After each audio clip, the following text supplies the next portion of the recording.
So, Octavio, did that happen with you when it comes to personal selling? I mean, you did well in the courses in college, but when you graduated and finished and got into do personal selling for real, you just went off like a rocket. You did really well, didn't you?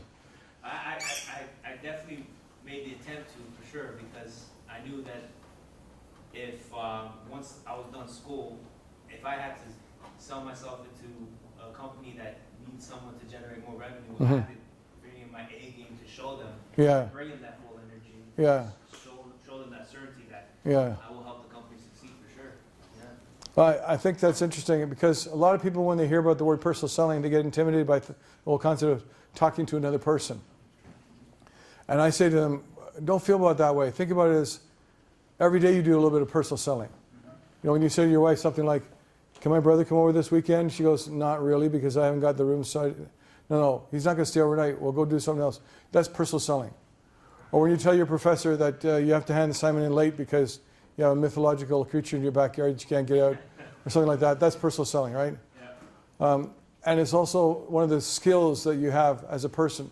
Because I often thought that the way we have curriculum in college and university doesn't really help students understand what they're actually learning and accumulating. They're not learning history and geography, they're learning about storytelling. They're learning about being able to explain things.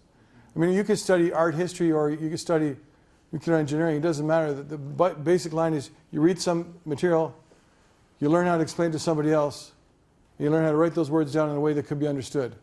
That, in essence, is the fundamentals of a college university education. Many people go by different ways. Some people start off taking geography or history or whatever it is.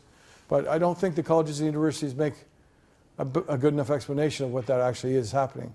Because if they did, a lot of people wouldn't be so then frustrated about their progress to go, damn, I got a 68 in this course instead of a 72, you know. So.